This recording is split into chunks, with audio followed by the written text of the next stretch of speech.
दीपेंद्र सिंह हुड्डा जी, माननीय सदस्य श्री दीपेंद्र सिंह हुड्डा जी, 10 minutes please. अध्यक्ष महोदय, भाजपा सरकार के लगभग 7 वर्ष के कार्यकाल में अर्थव्यवस्था के क्षेत्र में कथनी और करनी में इस सरकार के बड़ा अंतर रहा है और ये बजट भी उस कथनी और करनी के अंतर को चरितार्थ करता है। आत्मनिर्भर भारत की बात करने वालों ने स्किल डेवलपमेंट का बजट घटाने का काम किया है। संवेदनशीलता की बात करने वालों ने दिव्यांग कल्याण का बजट घटाने का काम किया। तो न्यू इंडिया की बात करने वाले सरकार ने वैज्ञानिक अनुसंधान का बजट घटाने का काम किया है। सबका साथ सबका विकास का नारा देने वाली सरकार ने अल्पसंख्यक कल्याण का बजट घटाने का काम किया है। तो राष्ट्रवाद की बात करने वाली सरकार ने जवानों की पेंशन का बजट घटाने का काम किया। किसानों की आय दुगनी करने की बात करने वाली सरकार ने कृषि बजट घटाने का काम किया है। तो भारत को विश्व गुरु बनाने की बात करने वाली सरकार ने शिक्षा का बजट घटाने का काम किया। मगर ये कथनी और करनी में अंतर केवल इस बजट तक सीमित नहीं है। 7 साल का कार्यकाल इसका गवाह। बड़े बड़े नारे दिए गए। नारा था कि 2 करोड़ रोजगार हर साल देंगे, 14 करोड़ मिल जाने चाहिए थे 7 साल में। मगर यही सरकार है जिसके कार्यकाल में पिछले साल 70 साल में सबसे अधिक बेरोजगारी के दर को सरकारी आंकड़ों के माध्यम से एनएसएसओ के सर्वे ने दिखाने का काम किया। मगर 70 साल का केवल अकलौता बेरोजगारी का रिकॉर्ड नहीं तोड़ा। 70 साल में सबसे ज्यादा बेरोजगारी दर हुआ तो आपकी सरकार में। 70 साल में सबसे ज्यादा डीजल पेट्रोल महंगा हुआ तो आपकी सरकार में। 70 साल में डीजल पेट्रोल पे सबसे ज्यादा टैक्स लिया गया, पेट्रोल जीवी सरकार है, तो आपकी सरकार में।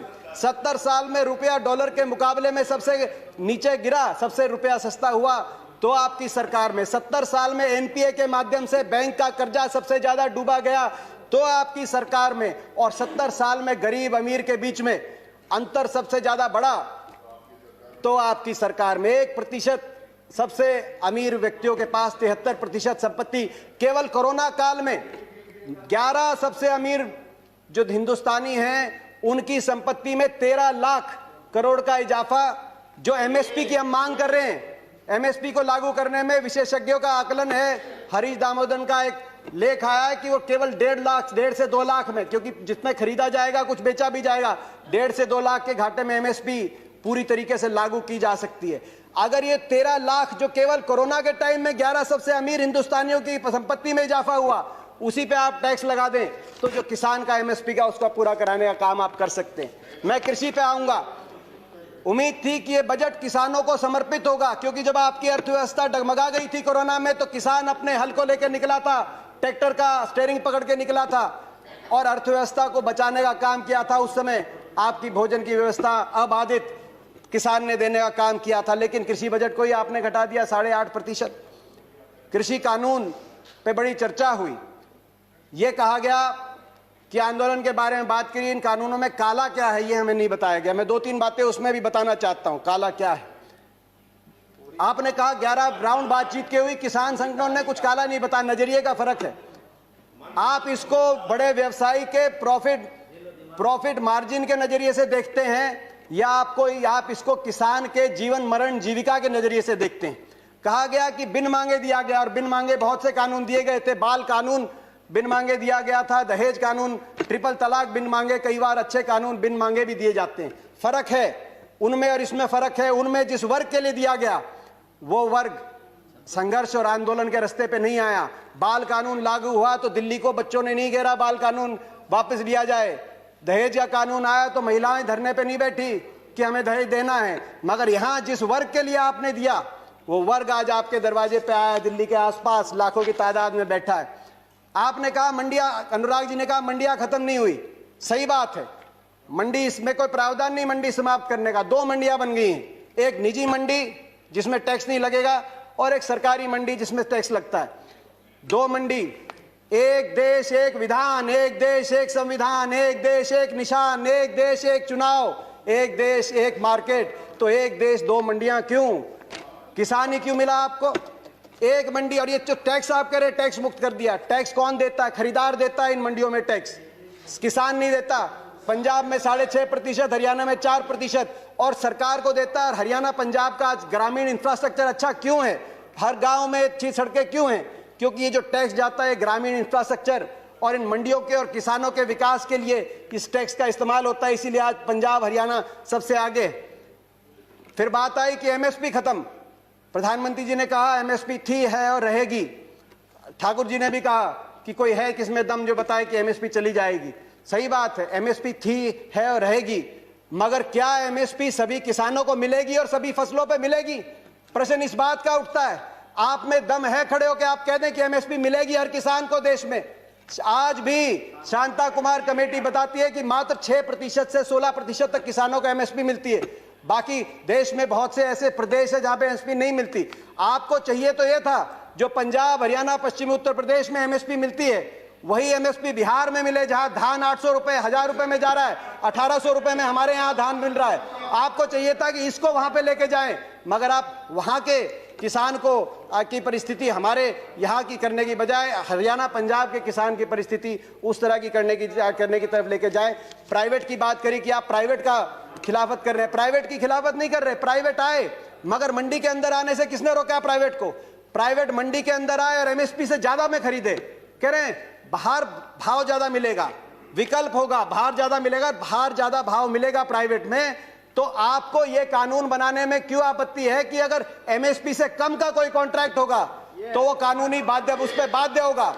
हरियाणा के अंदर 2007 में हमने कॉन्ट्रैक्ट अमेंडमेंट लाए एपीएमसी के अंदर, निजी अलाउ किया निजी कंपनियों को, मगर साथ में कानून लिख दिया कि अगर कॉन्ट्रैक्ट एमएसपी से नीचे किया जाएगा तो गैर कानूनी होगा और कानूनी कार्रवाई होगी जो लोग इस तरह का कॉन्ट्रैक्ट करते हैं। आप कह रहे हैं ज्यादा मिलेगी तो आप कर दीजिए, ये कानूनी प्रावधान देने का आप काम करें। आपने कहा कि एक शरद पवार जी ने चिट्ठी लिखी थी, आपने कहा कि मुख्यमंत्रियों का समय हुड्डा कमेटी ने भी इसकी सिफारिश करी थी कि एपीएम सुधार हो, एपीएमसी एक्ट के अंदर बदलाव हो। मैं बताना चाहता हूं कि हुड्डा कमेटी ने, जिस कमेटी में प्रकाश सिंह बादल जी, ममता बनर्जी जी और नीतीश कुमार जी भी सदस्य थे, उस कमेटी ने क्या सुझाव दिया था इस पे? उन्होंने कहा था कि एपीएमसी में सुधार हो मगर एपीएमसी का विस्तार हो। सबसे पहले मंडी, जिस प्रकार से हरियाणा में हर 10 किलोमीटर में मंडी हमने स्थापित करी थी अपनी सरकार में, पूरे देश के अंदर हर 10 किलोमीटर में मंडी बने। दूसरा, प्राइवेट अगर आए तो मंडियों के अंदर आए, एमएसपी से ज्यादा पे खरीदें, एमएसपी से कम पे खरीदते हैं तो कानूनी कार्रवाई हो, वो ऐसी खरीदारी अलाउ ना हो। तीसरा, एमएसपी की कैलकुलेशन C2 के आधार पे हो, A2 कॉस्ट नहीं, C2 खर्चे के आधार पे एमएसपी कास्ट हो, जो आज किसानों की सबसे बड़ी मांग है। चौथा, एमएसपी जो चौथे उसमें कहा कि कर्जे का जो दर है वो no discussions please, no cross talk, no cross talk, no cross talk. किसी और की बात रिकॉर्ड पे नहीं जा रही है। दीपेंद्र जी कंटिन्यू। ये सिफारिश थी। मैं एक और बात कहना चाहता हूं। एक बात आई कि ओपन मार्केट, फ्री मार्केट अच्छी है। फ्री मार्केट हर चीज के लिए अच्छी नहीं है। मार्केट, अनियंत्रित मार्केट, किसान को आप अमेरिका का उदाहरण उठा के देखिए। अमेरिका में 1/4 लोग कृषि से जुड़े हुए थे आज से 50-60 साल पहले। फ्री मार्केट लेके आए, आज मात्र 1% अमेरिका की जनसंख्या कृषि पे आधारित है। क्या एक कंसेप्ट आया फ्री मार्केट के बाद? गेट बिग और गेट आउट। छोटा किसान सरवाइव नहीं कर पाया बड़े बड़े धन्नाडों के आगे, बड़े बड़े कॉर्पोरेट प्लेयर्स के आगे। आज अमेरिका के अंदर 450 एकड़ की जोत वाला एवरेज किसान के पास, हिंदुस्तान की तो किसान की एवरेज जोत आज मात्र 1.7 एकड़ है। हमारी तो 50% आबादी कृषि क्षेत्र पर निमंत्रित है। ये कैसा मुकाबला करेंगे बड़े कॉर्पोरेट्स का? गेट बिग और गेट आउट, ये गेट आउट होंगे तो कहां जाएंगे? क्या हमारी अर्थव्यवस्था अमेरिका की तरह? मैं आखिर में दो अपनी बातें कहते हुए अपनी बात कंक्लूड करना चाहता हूं। बिचौलियों की बात करी कि आपने बिचौलियों से मुक्त करा दिया, कमीशन एजेंट से मुक्त करा दिया। मैं पूछना चाहता हूं इस सदन से, ये जो बड़े बड़े धन्नाड आएंगे, बड़े कॉर्पोरेट हाउस आएंगे, टाटा, बिरला, अदानी, अंबानी, पूर्ति, ये किसकी श्रेणी में आएंगे? बिचौलिए नहीं तो ये क्या किसान की श्रेणी में आएंगे या उपभोक्ता की श्रेणी में आएंगे? ये सबसे ज्यादा अपने मुनाफे को कमाने के लिए बड़े बड़े लोग आएंगे। तो बिचौलियों की आप जो बात कर रहे हैं, आखिर में मैं अपनी बात कंक्लूड करते हुए, प्रधानमंत्री जी ने एक और बात की कि इस आंदोलन में कुछ पवित्र लोग हैं और कुछ अपवित्र लोग हैं। प्रधानमंत्री जी की बात हम मान लेते हैं, कम से कम आप पवित्र लोगों की बात मान लीजिए। आंदोलन में जो पवित्र लोग हैं, अगर आंदोलनकारी पवित्र हैं, पवित्र भावना से अपने हक के लिए बैठे हैं, आप उनकी बात मान लीजिए और इसकी शुरुआत आप दो कदम उठा के उसकी शुरुआत करिए। आप तुरंत, मैं मांग करता हूं बातचीत के दरवाजे को, कि आप भागे थे 11वें राउंड में बातचीत से, 12वीं बातचीत के दरवाजे खोलें। आपकी प्रजा है, अपनी प्रजा की बात मानने से आप छोटे नहीं होंगे, अपनी प्रजा की बात मानने से आपकी हार नहीं होगी। बातचीत के दरवाजे खोलते हुए, और दूसरा, जो 200 लोगों ने, 200 से ज्यादा किसानों ने अपनी जान कुर्बान करी है, उनके परिवारों के लिए आपके लिए सहानुभूति का एक शब्द नहीं निकला। कम से कम उनके परिवारों की मदद के लिए एक पैकेज की घोषणा करके विश्वास बनेगा। हम विश्वास बनाने वाले लोग हैं, विश्वास बनेगा। मैं हाथ जोड़ के आपसे प्रार्थना करता हूं, आपकी प्रजा, आपके लोग हैं, इनकी बात मानिए। आपका बहुत बहुत धन्यवाद। जय हिंद, जय जवान, जय किसान।